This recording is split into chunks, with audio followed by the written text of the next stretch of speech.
Hi everyone, it's Kim Dellow here with the last in my recent PaperArtsy Make and Take series. If you haven't caught the 3 previous projects yet, then you can find them linked below. My project today is a walkthrough on how to decorate a woodblock using the Lin Brown PaperArtsy stamp range with some Fresco Finish acrylic paints, and we will be adding a bit of sparkle with some Prima Marketing Adhesive Rub-ons and some metallic foiling. So to get this arty party started, I'm going to completely cover the front, top, bottom and sides of my woodblock with a layer of vanilla Fresco Finish paint, and I'm using a sponge just to quickly add it on. Oh, and don't forget, all the products I've used today are listed below the video. Next up is Teresa green, and again I'm applying it with a sponge. You don't really have to wait for the vanilla to dry because it dries pretty quickly, and if there's any blending it doesn't really matter. So I'm using this now to cover the outside area of the front and also the sides. Kind of want to have the vanilla just peeking through. And as I apply successive layers of paint, I'm concentrating on making the sides and edges darker than the centre of the panel. At this stage, you can see this the most when I come to add the zucchini layer. It helps to keep some vanilla on the palette to blend out the greens from the centre of the front, so you can really get this light to dark differential. Keep adding the zucchini to the edges until you are happy with the look.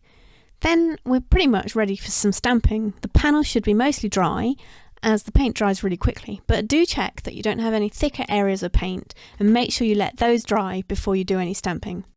Another thing to check before stamping is that you have your block the right way up. If you are working on one that's like this one that has a hole pre-drilled in the back ready for hanging the finished project, then make sure that you've got it the right way up before you stamp. If not, it doesn't really matter which way up the block is.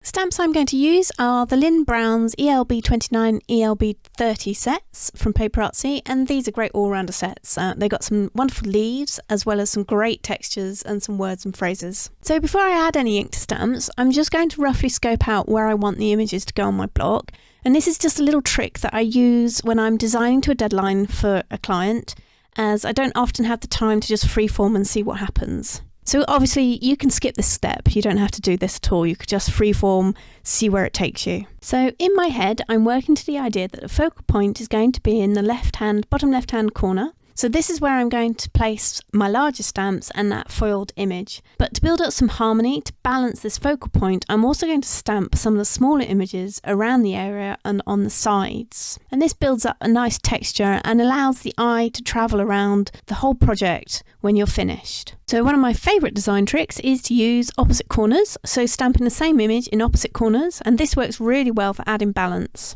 As does using repeated elements like these fabulous textured circle stamps. So you can see I'm gradually building up texture with the stamping on the front, but also on the sides, top and bottom. Don't forget those areas too. I'm not worried if I don't get perfect stamping, as it all adds texture, and when you get to the final piece, those dropouts, you're just not going to notice them. Don't be afraid to leave gaps in your stamping. You can see that I'm not completely filling the whole area with stamped images, and this is another trick to help the final piece to look harmonious.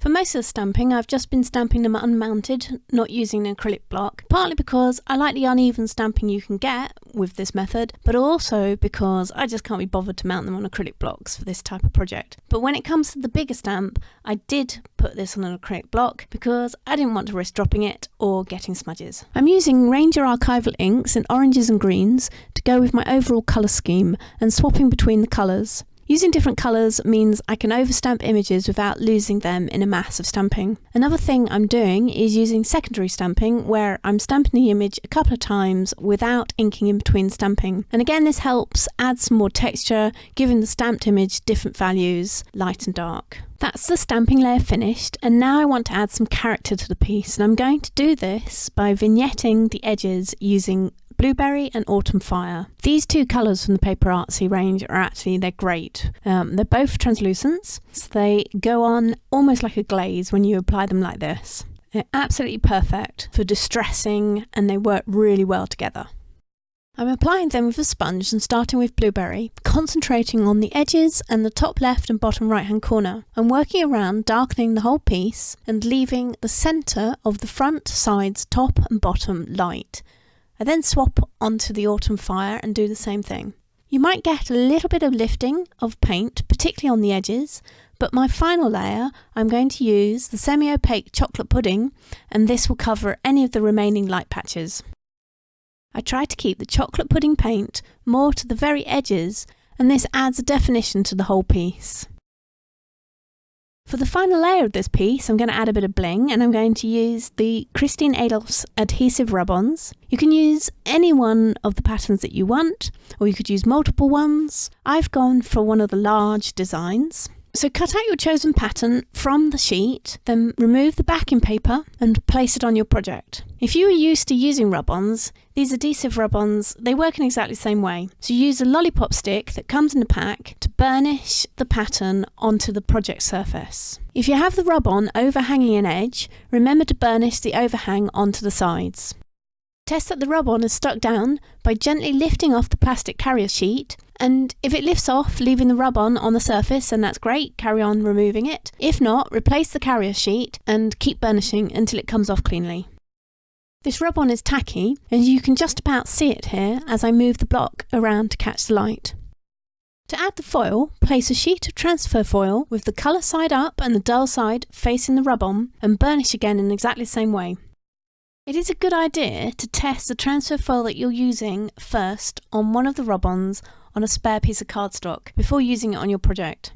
I unfortunately discovered that not all the colours worked equally in a pack. We had some brown colours that just would not transfer at all, and to this day I don't know if it was a problem with that batch, so it's a good idea to sacrifice one of your rub-ons for a little bit of a trial run before you use that foil on your project. You can fill in any of the gaps that you've missed by reapplying the foil and rubbing again, but there does come a point when the rub-on seems to lose its tackiness through the rubbing, so the transfer foil just won't stick. So if it's not sticking, then the tacky's probably gone. Also, don't forget to cover the overhang rub-on on the side. Once you have foiled the rub-on, have a go at burnishing the foil on the edges and the corners of your project. This is a little bit of a serendipitous thing. It may or may not work, depending on the foil. If it finds something it can stick to in those areas, it will. It's well worth having a go because if it works, it looks great. So here are some stills and close-up pictures of the finished project. Have you used some of these techniques before, or do you think you might give some of them a go in the future? Do let me know, I would love to hear. So I hope you enjoyed the walkthrough. Thanks very much for watching, and I'll see you next time.